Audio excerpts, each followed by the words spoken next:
programming, campaigning, and research.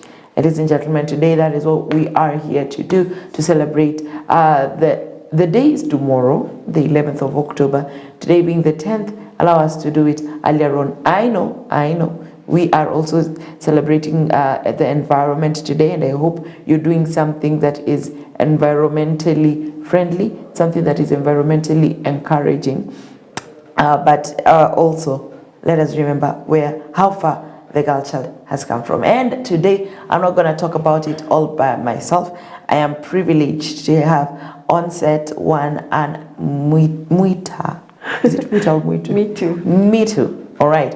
And Mitu, who is with us today on set, and she is here to tell us more about herself because, you know, as I always say, above 18, you can really defend yourself. So welcome on board. Let's tell us a little bit about yourself. Thank you so much for hosting me today. My good name is Mitu. I'm the founder of Young Mothers Africa, and I'm also behind Mitu Afrowear. Yes. What is Mitu Afrowear? Mitu Afrowear is basically, you see the fabric, the apparel I'm wearing. So we are empowering people by making, like, I would change your idea to become something that you can own, a print that nobody would tell a story differently like us. So for us, we are crafting, my mind is very artistic. So if I look at you this way, I'm already saying I'm supposed to put a touch of Africa here and there. So yeah, we clothe you in the best African fabrics. And of course, we use that also to empower the young mothers that we support. Yes. So tell us a little bit about Young Mothers Africa. Young Mothers Africa. Young Mothers Africa, it was founded back in 2014 based on my own personal story. I got pregnant at an earlier age, at the age of 19. Then with that, I was not able to transition to go to campus and all of that. Growing up in the informal settlements, the life of mtaani mambo si rahisi, but again, God has been faithful. Losing the father of my child 1 year later. So it was a roller coaster of events, trying to find myself as a young girl, trying to find myself as a young mom. 19, how June of 1, 2, 3, and all of that.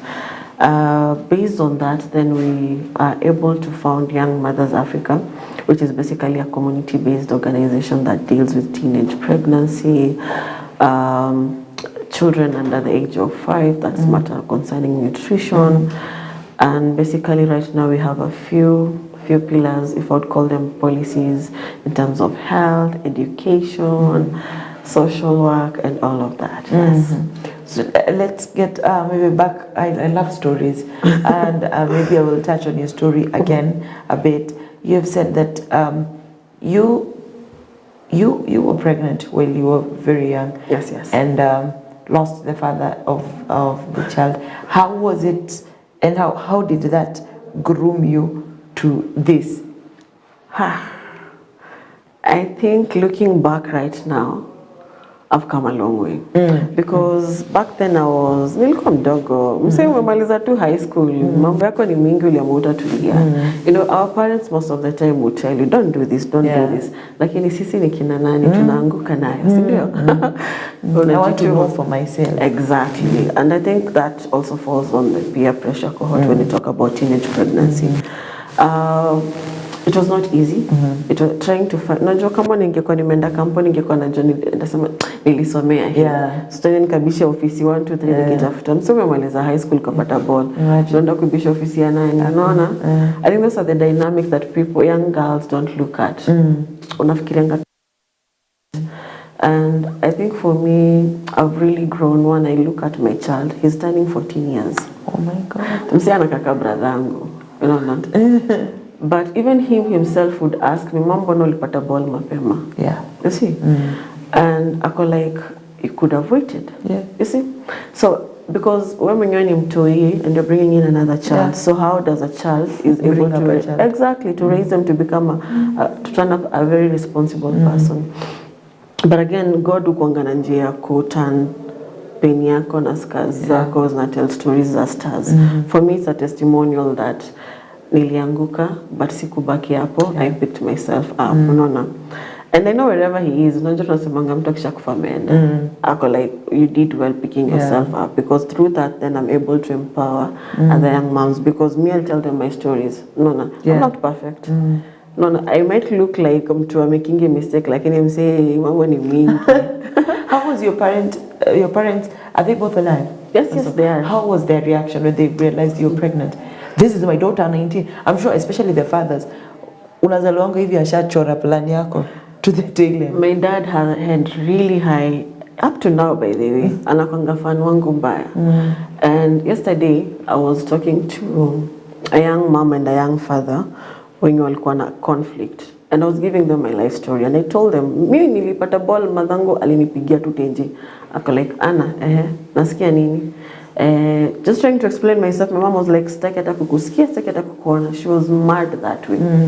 My dad was like, Anna, unafaa kuenda campus, umemaliza shule, because he wanted me to do accounts. He was an accountant, amesha retire. Ako like, now where do we start?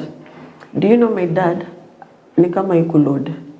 Ball ilifika 6 months ndo hapo alireact ile kabisa. Junao kweli tumbo ina grow. This is your child, your baby, na amegeuka na kwa mama kwa macho zako and something. He had dreams and goals and ambition where you'd go. And I was telling the same to the young girls that I was meeting yesterday at Motherland. I was like, dem alikuwa anasema nitakutoa ball. No. And it was fortunate that I was there na Charlie ajaruka ball. So just trying to balance the two, and I was trying to give them my own life experience. And I was like, mama kwa amekurusha nje, ajakurusha nje. Just try and see how you're going to get yourself back again after you give birth, because you need another chance umepata ya kujirepeat. Because life doesn't end when you give birth. It actually starts again. If your mom was that angry at you and your father was disappointed later on, what held you from aborting the child at that time? I think one would be my covenant with God. I'm born again. And manzi sidhani kama ningeza kulive niwe guilty ya kutoa ball. And more go back to God na namlilia na mwambia, unajua ni aje ni mtu wako amerudi hapa tena. Nimekosea, just show me mercy. And hizo dynamics ziko. Jutendo umebabishta zako umepata ball ako like, mtu wangu itakuaje, unaona? Of course the thoughts of you doing an abortion were there. Unaona? And you look at the statistics right now, madimu wengi sana tunawapoteza kwa sababu ya kwenda kutoa ball. Wataifanya kijijini ama uko ndani kwa slums, una get? So ukienda kutoa ball, choices ni mbili. It's either you come back ama mtu yeye aende ama nyote wawili waende. So I think looking at that nilikuwa like haina haja tuende sisi wote. Of course the shame will be there, the stigma will be there. People will talk about you for the 9 months, but again after giving birth you'll find your place in the society. So how now did you recover? How are you with your mom right now? Besties. So how did it come to besties from usiniongeleshe sitaki kusikia? I think when life gives you another chance, you also have to pull yourself and pick yourself really well, you see. And one thing, she supports what I do with the young mothers. And she goes like, Ana hiki kitu yako na wasichana, you get? And then she understands that it was through my own experience that I'm able to empower not 1, 100, 1,000 young moms. Because it's not something that I'm only doing in Eastleigh. It's something that has grown in different parts, Tanzania, Malawi, South Africa. You get girls sending you inboxes from even Canada. You get? So you understand that it's not about you, it's about the whole community and society at large. Per se, I say that when we lose a girl to teenage pregnancy, that is not just data. This is a life that you have lost to that. So what happens to the girls that, in every 5 girls, 2 are either pregnant. So ukiangalia mbogi ya mademu watano jue, chances ya kuna mmoja wao hapo tayari yako na ball ama alipata ball mapema. So that's what we're trying to bridge, so that we can have more girls in school and less at home as young mothers. Why do you think the numbers are rising? Why do you think we have very many cases of teenage pregnancies? The dynamics are many. Let me talk about Kamkunji because that's where I do most of my activities. The dynamics are many. Did you know that Kamkunji, some of the foreigners do conduct FGM? It's still happening. 2, the cultural shock, the Muslims and all of that. For them, unaolewa mapema. 2, the poverty level. dem anadu. For example, I'll give you an example. Yesterday I had a sit down with young mothers, ndio. Kuna mademu wawili, watu wawili wako 16-year-old. Walikuwa mabeste wakiwa class 8. So jana they were recalling mbona waliacha shule. Mother wako ana uwezo ya kuwapeleka mbele ya hapo. Dem atakupata mail per day ni ngori. So ataenda kwa chalilo asinki. Chalilo asinki anapata do at least, unaona? So akimpiga boost ampatie so moja so mbili, anajiuliza mbona niende nikahangaike sana hivyo?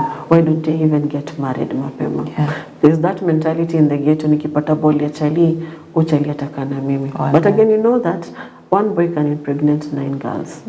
Kwa hiyo duration ya 9 months umebeba mimba. So another thing I know is that information is not well. Itafika vizuri kwa madem. That's why we do empowerment program for them. Just for them to understand their body and the time body are in a change and shift. With that, they understand that the dynamics that come with engaging yourself in early sex. Sex emergency. So utapata ball. So, are you ready to be a mother? Because this is a responsibility that itakuwa nayo for 18 good years. Nani lifetime. Nani game umeenda kucheza kwa madakika kidogo. And I look at it and I go like, if we do more empowerment program, more life skills training, age appropriate, because unataka ungeleshi mtoto wako kuhusu sex, ndio? Saizi Gen Z, hiyo information yote wanaitoa wapi? Online, kwa social media, right? So if mi wambia mzazi, if you're not able to speak to your child, ako si uncle ama auntie mwenye ni favorite wake, why don't you pass the mantle to them? Help them to have open conversation about their body. Mbona ako attracted to the other gender. You see? Then hapo mtu yako hata akianza kufika hiyo stage anajua how to manage. Mimi naongeleshanga mtu yangu nimekwambia ni teen and I try and pop 1 2 3 like mtu wangu kuna dem just to know mind yake imefika wapi, ako exposed to what level. Ndio naona mbonga mtu yako amepeana ball kwa like mimi mtoto wangu hawezi peana hawezi na ni wewe umjui. You're busy umemwachia house help. Atatoa information wapi? So there's so many dynamics. And for me I also encourage the young moms wenye wameshapata ball mtu wa kwanza waingie kwa family planning ndio asipate mtoto mwingine wa pili. Kumanage mtu mmoja ni afadhali lakini wakiwa tatu ni ngori. We have you have mentioned about early marriages and I want to go there. Now what is wrong, let me playing the devil's advocate, what is wrong with being married young if you're going to get pregnant even if you're 16? Let's say you're 16 but you're in the confines of marriage, so you have a husband who's taking care of you, you're pregnant, of course when you give birth the child will be born in a family setting. What is wrong with that? Why are we fighting that? Let me just put it nikurushie kidogo. Ukiangalia mademu wenye wanaolewa wakiwa 14 to 16 wanaolewa na wababa. Sawa? Si vijana. So chances ya body yake haiko fully developed kubeba mtoto. Hiyo ni kitu ya kwanza. So mdem akipata ball, chances ya kuzaa normal is very slim. The body is not well developed. Ndio? Wewe kwa kichwa chako unasema ni married, but body ya mtu bado haija develop. Ni mtoto. Akienda kuzaa, most likely anaweza zaa na CS. Anaweza pata fistula. Utashinda mbona dem anashinda kojoa inakuwa ni shida. Wewe utaanza wewe kama chali ama wewe mbaba utakuwa like unakojoa unashinda kuhold mkojo wako. But msio ulimpatia ball mapema. Pelvic area yake iko ready kucarry mtoi. So the body change inakuwa one of the greatest shift. You'd say you're supporting that family setup juu baba yuko, but ni mbaba si kijana. Ukiangalia dynamics ya a 14-year-old amepatwa ball na mtu yako 17 ni slim sana kushinda zenye ni wa babas wameteka advantage because them kwa hawana do. I'll give you an example. My very first young mother that I met, she was 16. Dem alikuwa anatoka Ukambani, ameletwa a place called Sewage uko Isili na mbaba anaendesha malori. Alimtoa kwao akijua vizuri sana dem ako na ball si yake. Why did he take the girl? Because alijua anaweza tafutia dem kanyumba ka cheap, amkomboleshe aishi hapo, then once in a while atakuwa anakuja kwake analala naye. Need ya msichana at that particular time ni nini? Chakula. So one plate una sacrifice your whole life kwa submitted mistreat you, who will always give you mental breakdown. Yeah. And how did we get here?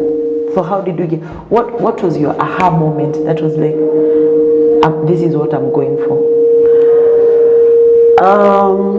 I remember there's a time I went to Biafra Lion Dispensary. Shout out to you guys. And nilienda po uchokozi in a way because I wanted to understand nikiwa mdemu young nikienda kuuliza contraceptives ama family planning ndapewa ama family planning ni ya mama na watu wako na familia because it's family. Yeah. I remember I met a nurse called Lois, and she took me in, gave me all the scenarios. Why do you want it? Are you sexually exposed? Do you need it right now? Alinipeleka through your journey, and then I go like, you know what? Unaweza kuja kwa facility at volunteer. Niko like, is there an opening for me? I go like, yes. Everything that I know, most of it we learn from that facility. And tomorrow we are going to have a free medical camp in Kiambu. And I got the opportunity to sit down with some of the county members and the sub-county member, Dr. Toles, Wakam Kunji. Mind you, I started out as a community health volunteer. And back then I was the one who was the youngest. Now talk on Alipo hizo siku. Kwa nini, I saw there was a gap. And I was like, if my story, I'm able to transform just one life, why don't I do it? And mimi nilianza na mtu mmoja chachai. Before I know it, the very first time I call in for girls to just come and we have talk, hata sikuanga na agenda like ile sana. We had a sitting of almost 50 plus girls and young moms. Na niko na kitu ni serious. And I remember posting it online and then I getting girls from Eldoret, Kisumu texting me, niko like, okay, now there's a need. So I've taken it very serious. Why Young Mothers? Why did you call it Young Mothers Africa? Because I did not want to leave out the girl who is 20 and does not even know where she's heading. Because nikisema teenage mom inamaanisha itani limit to 19 to 13. But again, kuna dema ko 20 na bado she doesn't have it figured out. So I chose Young Mothers because isikata cross kwa mdema ko 21 ama 20. There's still hope for the girl mwenye amefika mpaka 24. So we deal with 24 to 13 years. Let's talk about the parents of these young mothers. Parents who have, personally, I know I have an African mom, quoted the typical African mom. If today, these were my father's words, you come tell me you're pregnant, unaenda ushago. Maybe that's it.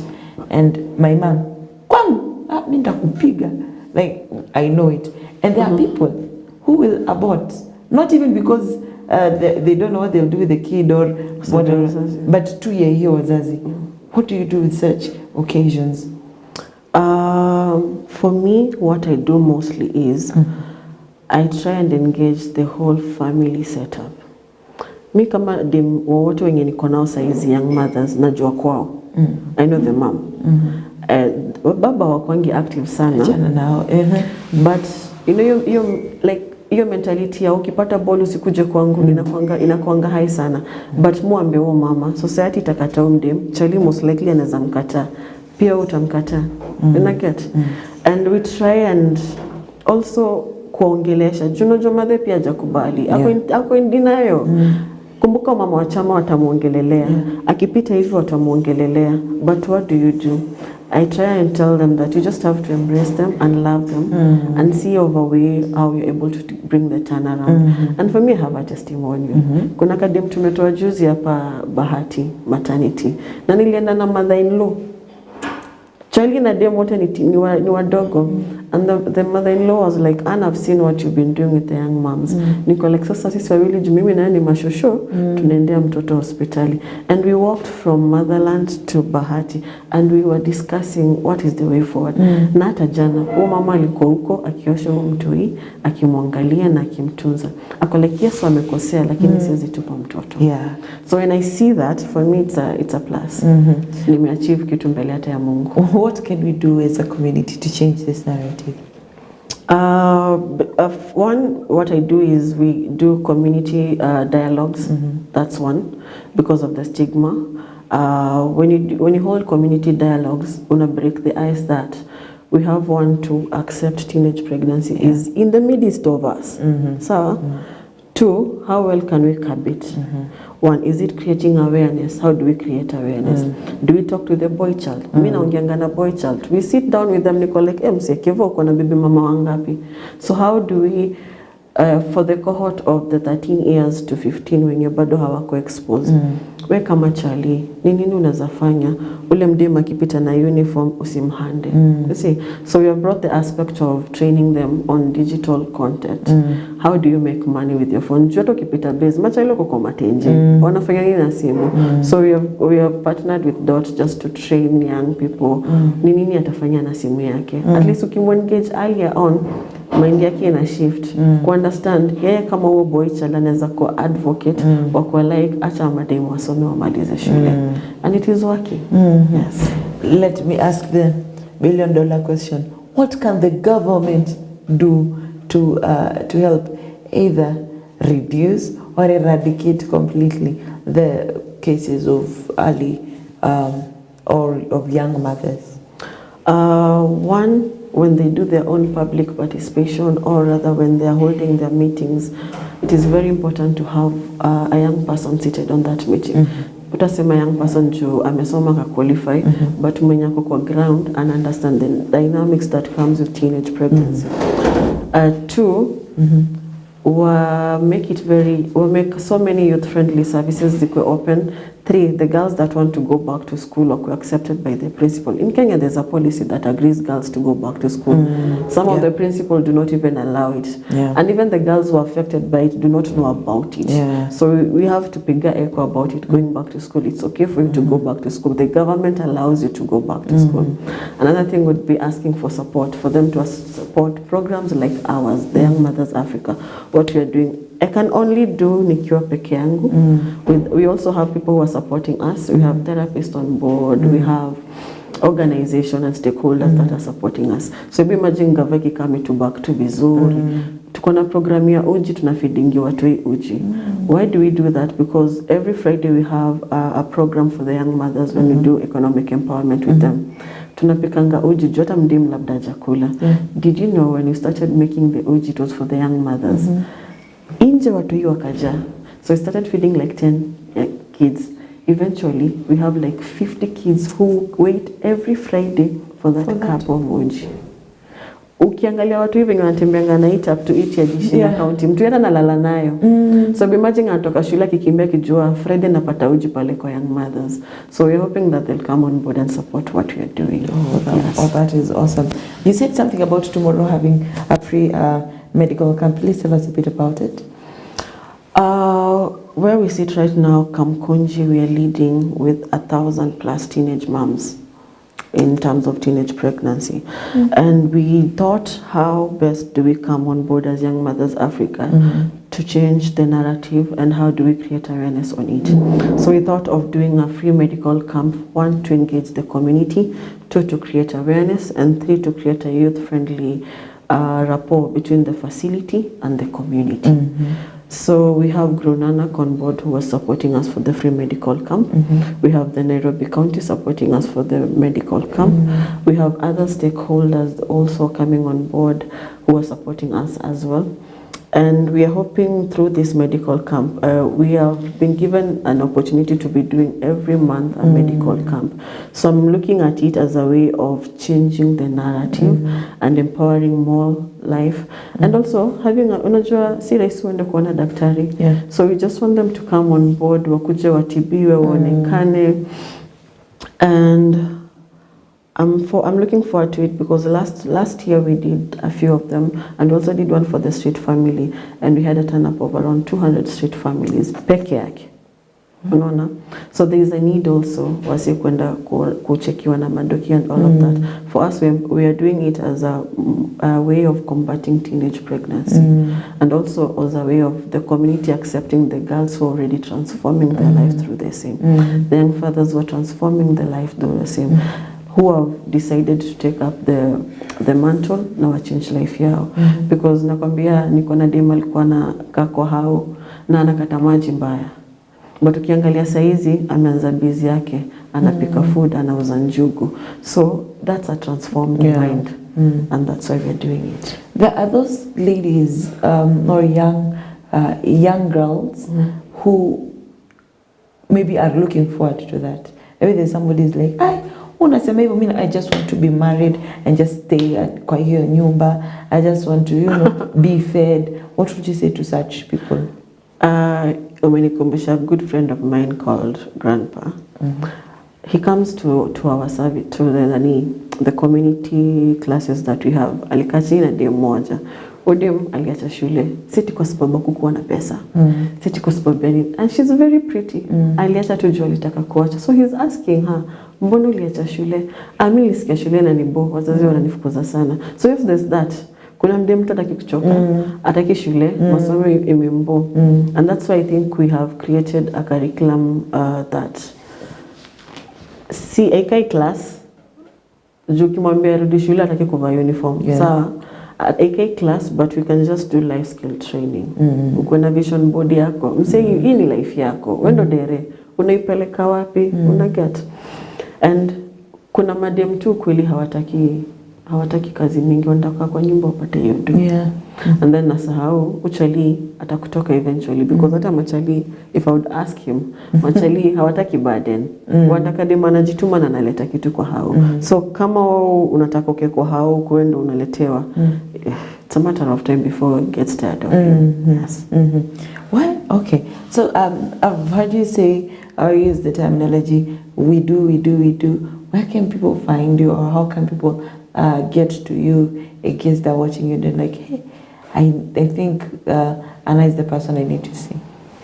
One very fast kwanza, if I bring a heavy backup to the medical camp tomorrow, the medical camp will be in Kiambio, kwa chief, that is under Isili South. Najua nikisema Kiambio unadhani ni Kiambu.